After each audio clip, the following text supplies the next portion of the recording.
मौलाना सरदार अहमद साहब रहमतुल्लाह अलैह के पास ना एक बूढ़ी अम्मा अपना बेटा छोड़ गई। तो हजरत साहब ने कुछ 2, 4, 5 महीने रखा। तो बाद में उसकी अम्मा को बुला के कहा कि भाई तू बेवा है, बेटा तेरा यतीम है, मैं नहीं चाहता कि इसका वक्त ज़ाया हो। ये पढ़ने वाला कोई नहीं, सारे नहीं भाई पढ़ने वाले होते। अब यहाँ उलमा बैठे हैं, मैं बेअदब भी ना हो जाऊँ। कुछ पूरे 8 साल लगा के भी आ जाते हैं, सनद भी उनके पास होती है। नाराज ना हो जाना, ये तो सब अच्छे लोग हैं। सनद होती है पर पता पुता कोई नहीं होता। ये आला हजरत ने लिखी है बात। सनद होती है, पूरी डिग्री होती है, उस पर कई लोगों के साइन भी होते हैं। तो बहुत सारे तालिब इल्म ऐसे होते हैं जो मदारस में कहते हैं मैं फाजल फलां हूँ, लेकिन कोई शय पास। तो मौलाना सरदार अहमद साहब मुहद्दिस आज़म पाकिस्तान रहमतुल्लाह अलैह उस बूढ़ी को कहने लगे तेरा बेटा कुंद देना है, पढ़ना पढ़ाना इसने कुछ भी नहीं, तो यतीम बच्चा है, कल को तो कहेगी कि मेरे बेटे ने वक्त ज़ाया किया तो वापस ले जा। बूढ़ी अम्मा रोने लग गई, कहने लगी मैं पढ़ाने तो नहीं लाई थी, मैं तो आपको रब का वली समझती हूँ, मैं तो नौकरी कराने लाई थी। नौकरी हजरत अनस बिन मालिक कहते हैं मेरी अम्मा भी हुजूर की बारगाह में दे गई थी। हुजूर की बारगाह में ये नहीं कहा था कि या रसूलल्लाह पढ़ा दें, हाँ हाँ मैं जिम्मेदारी से बात कर रहा हूँ। ये नहीं कहा था हुजूर मुजाहिद बना दें, ये थोड़ी कहा था कि या रसूल अल्लाह सल्लल्लाहु ताला अलैहि वसल्लम से मुफस्सिर मुहद्दिस मुहक्किक मुफ्ती बना दें। हजरत अनस की अम्मा कह गई थी सोनिया जब तक ये रहेगा ना आपकी नौकरी करेगा, ये घर के काम काज करेगा, ड्यूटी करेगा, हुजूर ये आपकी नौकरी करेगा। तो मेरे महबूब ने फिर दुआ कर दी, अल्लाह इसे बरकत अता फरमा। तुम समझता है खिदमत वाला खाली रह जाता है?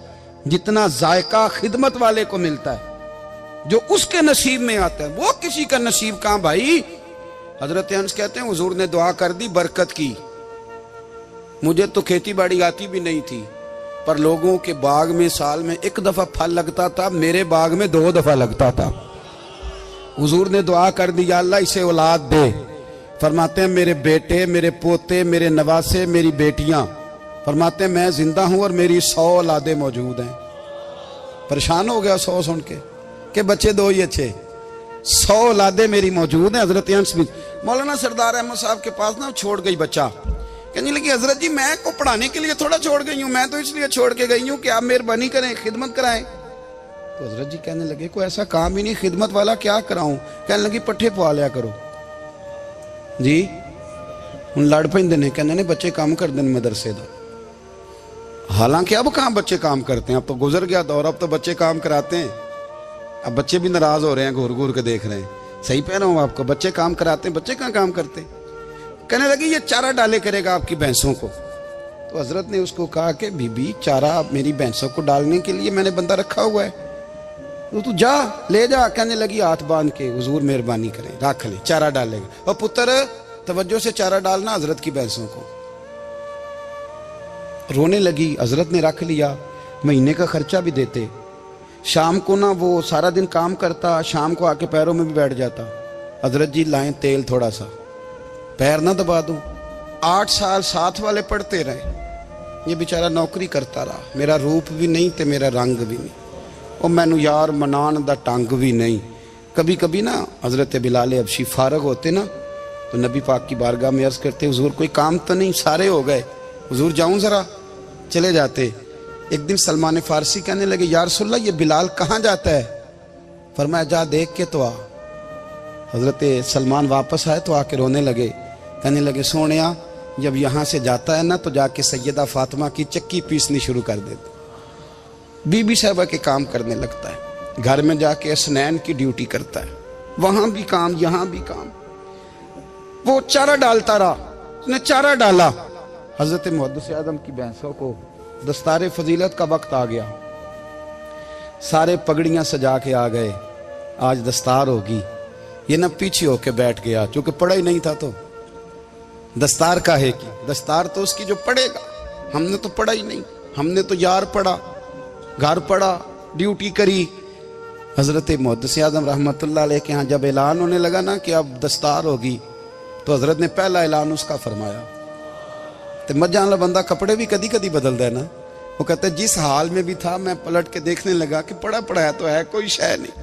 तो ये माजरा क्या है, पीछे से उठ के आए तो कहते हैं बाकियों की दस्तार किसी आलिम ने की, किसी सूफी ने की, लेकिन ये भैंसों को चारा डालने वाला जब आया तो मुहद्दिस आदम ने फरमाया पगड़ी के बाल को कोई हाथ ना लगाए, ये सारी दस्तार मैंने करनी है। और फरमाते हैं हजरत बाल भी देते जाते थे और आंसू भी बहाते जाते थे, माथा भी चूमते थे और फरमाते थे दस्तार के बाद चला तो नहीं जाएगा यार, मुझे तो इबादत भी नहीं रह गई, मुझे तो चाबियों को भी नहीं पता कौन सी कहाँ रहती है, जाएगा तो नहीं तू? तो रो पड़ा, कहने लगा सोनिया जाए तो वो जिसके पल्ले कुछ है हो, आता जाता तो है कुछ नहीं, मुझे किसने रखना है, मैंने कहाँ जाना है, इधर कहाँ, तो इधर ही रहूंगा।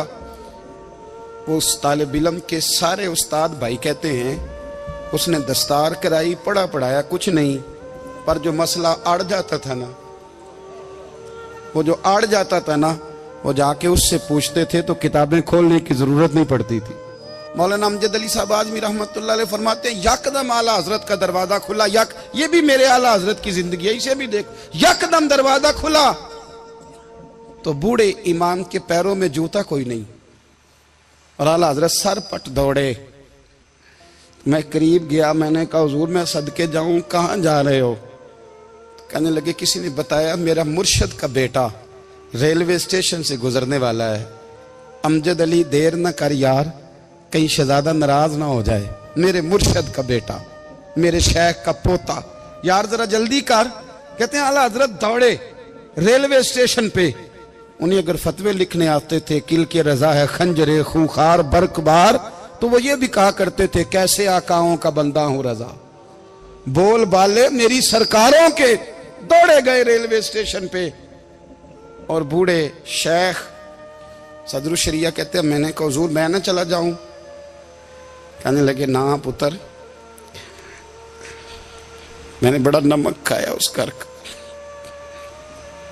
मैंने बड़ी नौकरी करी है, मेरी अपनी ड्यूटी है, तुम्हारी तो नहीं ना। मेरे शेख फरमाते रेलवे स्टेशन पे हजरत खड़े हैं तो एक मुसाफिर उतरता, उसके करीब जाते अदब से सलाम लेते तो कहते मारेरा शरीफ से तो नहीं कोई आया? कहते वो मुसाफिर गुजर जाता, दूसरा आता तो फिर करीब जाते, कहते वो उसके आस्थाने से तो नहीं आए, उधर से तो नहीं कोई आया। कहते सारे गुजर गए, जिन मुसाफिरों ने उतरना था उतर गए, ट्रेन चल पड़ी। तो मैंने कहा हुजूर किसी ने आपको गलत इत्तला दी थी, शहजादे तो आए नहीं।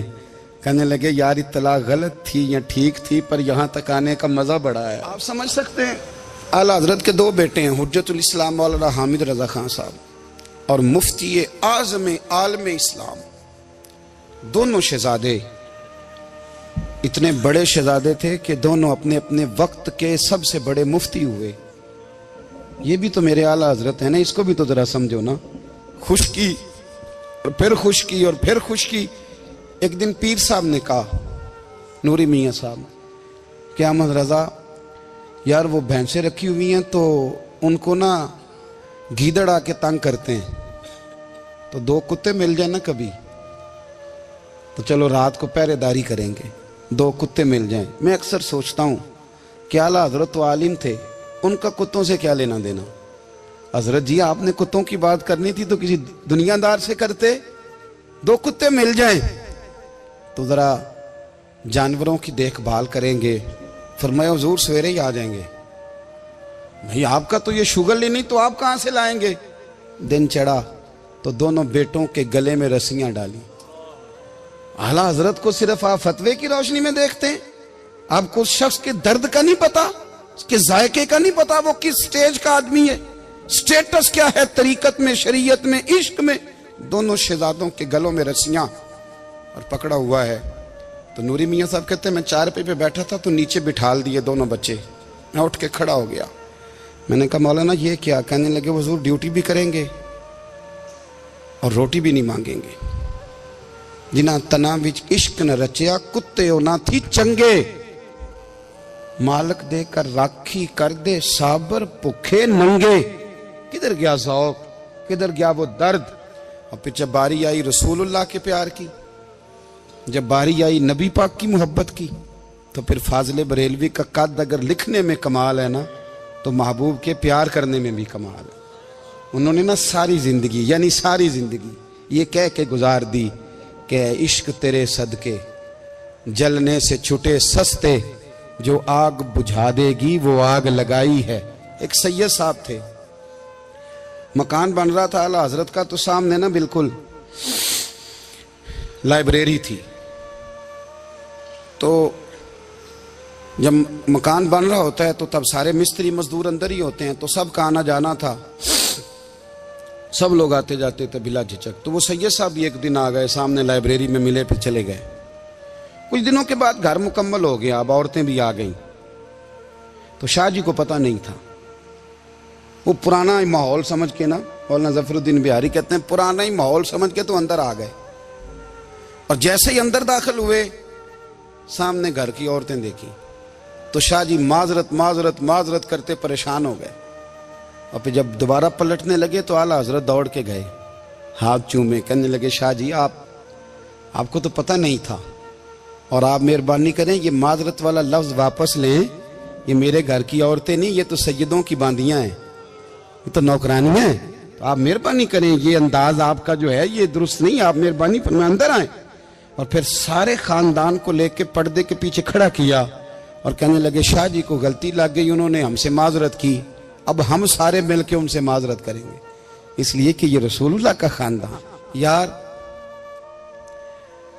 थोड़ा बहुत दो चार लफ्ज जिस बंदे को आ जाए ना, दो चार लफ्ज, मैं जाती तौर पे ना आपको पता है, मैं तो नात खानों से तो हमारी बनती नहीं, बहुत सारे नात खान तो हमें वैसे ही नहीं। मैं कहता हूँ नात आने दे जाने का नाम नहीं, नात तो कलाम का नाम है। किसी बुजुर्ग की बात पढ़ो, कुछ मतलब उसमें कुछ ज़ौक़ हो, कुछ दर्द हो, ये क्या बात हुई जो आजकल काम शुरू है। लेकिन आपको पता है हम नात खां की भी इज्जत करते हैं।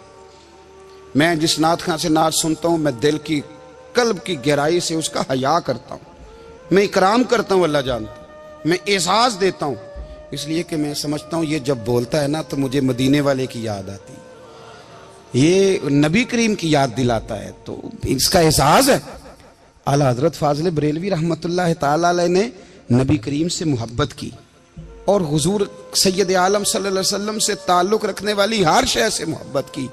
उन्होंने अपने ज़ौक़ को कभी फीका नहीं पड़ने दिया। सारी ज़िंदगी रसूलुल्लाह सल्लल्लाहु अलैहि वसल्लम का प्यार। थोड़े दो चार लफ्ज़ मेरी तरह किसी शख्स को आ जाएं तो वो अदब अदाब के दायरों से निकल जाता है। वो हर चीज़ को किलो काल के जायके में रखता है। इसलिए मुल्ला रूमी फरमाया करते थे, सेठ आदमी हो ना, जेब में पैसे हो तो उसका पीर कोई नहीं होता।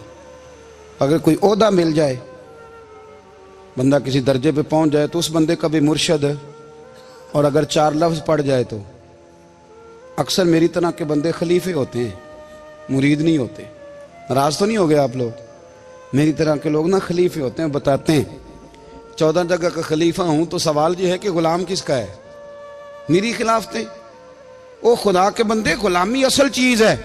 आला हजरत फाजिल बरेलवी रहमतुल्लाह ताला अलैह ना लोगों से पूछते, जब कोई मदीने से आता, मक्के से आता, हज करके आता तो पूछते मदीने गए थे? सदरुल शरिया रहमतुल्लाह अलैह फरमाते हैं, किसी ने कान में आके कहा हुजूर वो मोची हज करके आया। पक्की बात है हुजूर? हाँ। फरमाया चलो चलें। हजरत जी वो लिखना नहीं, तो मैं आके देखते हैं। हजरत मेहमान, ओए आके देखते हैं। कहते दौड़ने लगे, वो जूते गांठ रहा था। जाके पूछा हज करके आए हो? कहा हाँ, मदीना शरीफ गए थे। वो जिस बंदे के पास लोग तारीखें लेने जाएं तो टाइम ना मिले, भाई आज मदीने गए थे? कहने लगा जी बड़ा करम किया सरकार ने, मैं तो 1.5 महीना रह के आया हूं।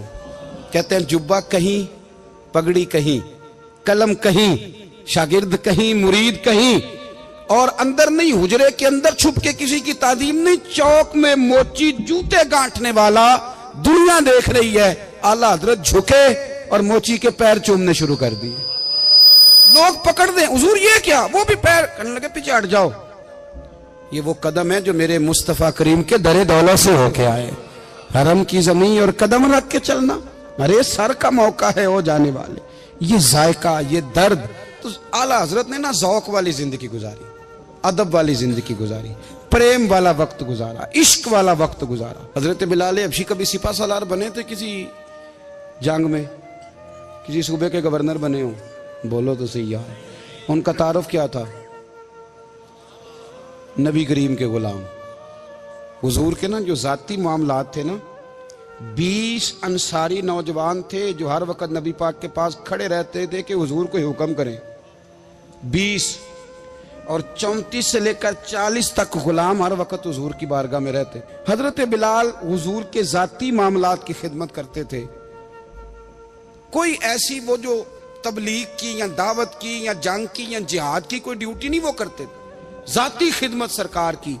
हजरत उमर फारूक वो शख्स हैं कि जिन्होंने कभी किसी बंदे को खातर में नहीं लाए वो, लेकिन जब हजरत बिलाल आते थे ना तो जनाब उमर उठ के खड़े होते थे, कुर्सी छोड़ते थे और फिर एक नारा लगाते थे, कहते थे या बिलाल अंता सैयदुना, बिलाल तू हमारा सरदार है यार, तू हमारा।